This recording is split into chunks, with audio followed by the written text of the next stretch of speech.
কবে হচ্ছে এসএসসি 2025 পরীক্ষা? চলো আজকে দেখবো আমরা এই ভিডিওতে এই বিষয়টা। দেখো, করোনা সংক্রান্তকালীন কিন্তু গত 2 থেকে 3 বছর এসএসসি পরীক্ষা ঠিক সময় মতো নিতে পারছে না। এসএসসি পরীক্ষা নেওয়ার নিয়ম হলো ফেব্রুয়ারি মাসের 1 তারিখ থেকে, কিন্তু এই 2 থেকে 3 বছর বা 4 বছর কিন্তু ফেব্রুয়ারি 1 তারিখ থেকে পরীক্ষা হচ্ছে না, কখনো এপ্রিলে চলে যাচ্ছে, কখনো জুনে চলে যাচ্ছে। তো এমনটা হওয়ার কারণ কিন্তু করোনা ভাইরাস ছিল। সেখান থেকে কাটিয়ে ওঠে 2025 সালের এসএসসি পরীক্ষা তারা নিতে চাচ্ছে ফেব্রুয়ারিতে। এখন দেখি আসলে কথাটা কি। দীর্ঘ এক যুগের চেষ্টায় দেশের পুরো শিক্ষা ক্যালেন্ডার ফিরে এসেছিল শৃঙ্খলা। প্রতি বছর ফেব্রুয়ারির প্রথম সপ্তাহে এসএসসি ও এপ্রিলের এইচএসসি পরীক্ষা শুরু হতো। প্রাথমিক থেকে উচ্চ মাধ্যমিক শিক্ষা ক্যালেন্ডার শৃঙ্খলার ফেরার সঙ্গে সঙ্গে উচ্চশিক্ষায় সেশন জটও চলে এসেছিল সহনীয় মাত্রায়।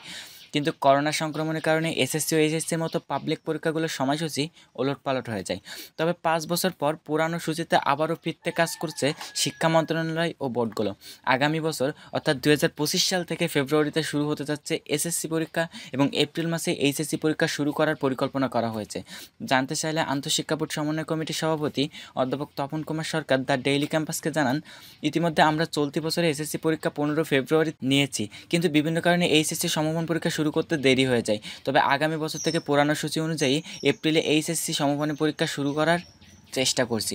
তো মোট কথা হলো, তোমাদের পরীক্ষা কিন্তু ফেব্রুয়ারি মাসের 1 তারিখ থেকে হচ্ছে, আর তোমাদের নির্বাচনী পরীক্ষা কবে হবে সেটা খুব তাড়াতাড়ি জানা যাবে। খুব সম্ভবত নভেম্বরের শেষে অথবা ডিসেম্বরের প্রথমে।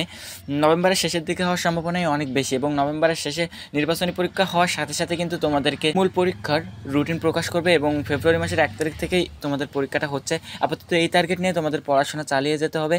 তো পরবর্তীতে যদি কোনো আপডেট আসে তোমাদের পরীক্ষা নিয়ে, যেহেতু সরকারের পদত্যাগ হয়েছে, এ বিষয়ে বিভিন্ন প্রভাব পড়তেই পারে তোমাদের পরীক্ষার উপর।